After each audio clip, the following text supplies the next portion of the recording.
I'll start with you if I can, Glee. So Brett Sutton today, very hard on the dangers of this COVID variant compared to previous variants. You'll have heard my editorial. I've got an expert a little bit later on the show. He disputes all of this, but of course it's the justification for a further 7 days.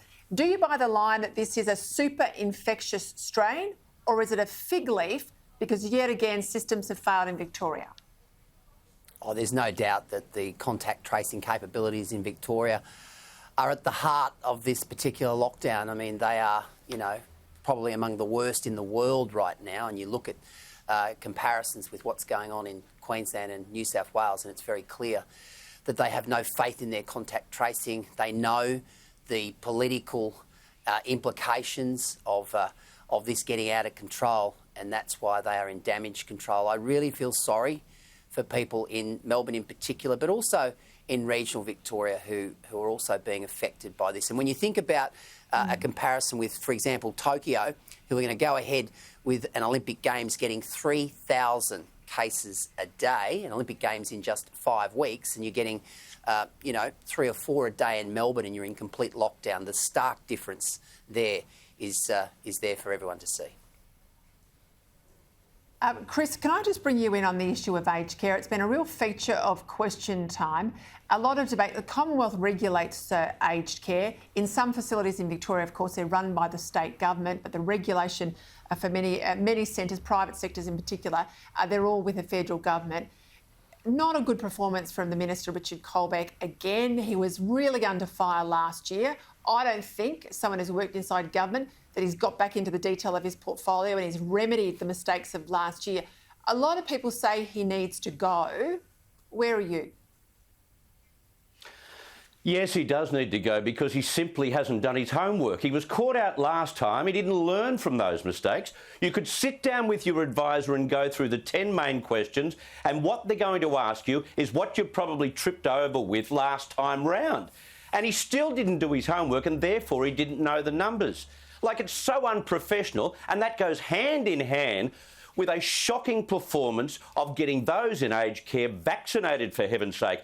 I have some sympathy for Scott Morrison and the government for a slow rollout, and I think we'll catch up very quickly in October and November and be fine for 2022. But to think that we've got, 52 or 49% of aged care facilities that haven't had their vaccinations, there is no excuse for that, and no matter whether they turn up into Senate estimates or get into the Parliament during question time, they cannot spin it any other way. It's a woeful performance.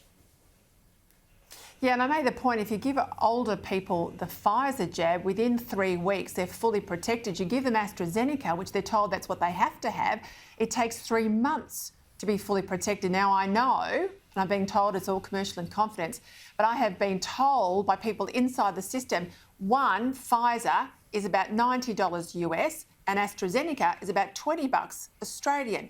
Is that the reason why we're putting one over the other? I don't know. I've got to go to this cyber attack in the beef industry, Glee. So a huge issue for one of our biggest meat processing companies. We're told it likely originated in Russia, and this ransomware attack, it's called, on JBS, saw thousands of abattoir workers sent home. A concern about our domestic meat supply. It's being investigated by the FBI and the AFP. Operations for JBS are still suspended at the moment while it's trying to get the computer systems up and going. They're headquartered up your way in Brisbane. Do you think people have understood how the scale of these cyber threats are really as large as they are and as devastating as they are?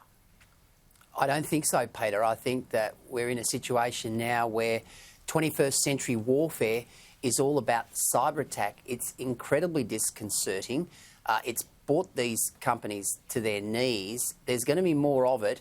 And it seems to be the communist states. They've pointed the finger at Russia, but we know the Chinese are in particular very good at this.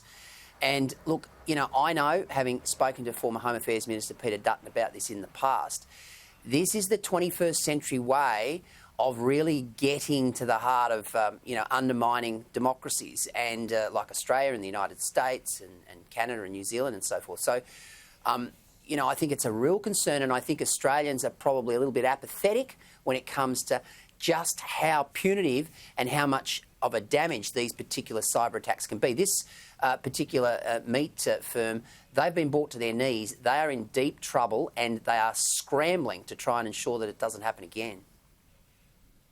No, it won't be the last one. We saw obviously that big energy issue in the US. They paid the $5 million, we're told.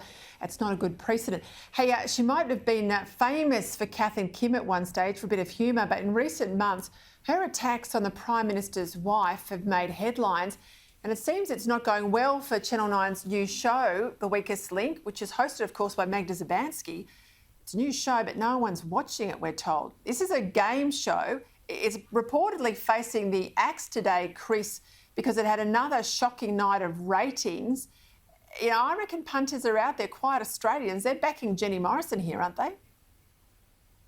Oh, absolutely. And the only reason that show, which is a trusted format, not just a trusted format in Australia, but it's been rating through the roof in 3 separate incarnations over the past 2 decades in the UK. So it's a workable, popular format. But as soon as you start, you know, making fun or using the Prime Minister's wife as some kind of punching bag for no reason whatsoever, except for the fact that she's standing near her husband at a ceremony, that's when things went downhill. And I think in hindsight, Channel 9 would like to recast that program because right now, poor old Magda, who we love her work, we loved her on Kath and Kim, we loved her in Babe and etc. Great actress, but boy, oh boy, she's done a reputation no favours.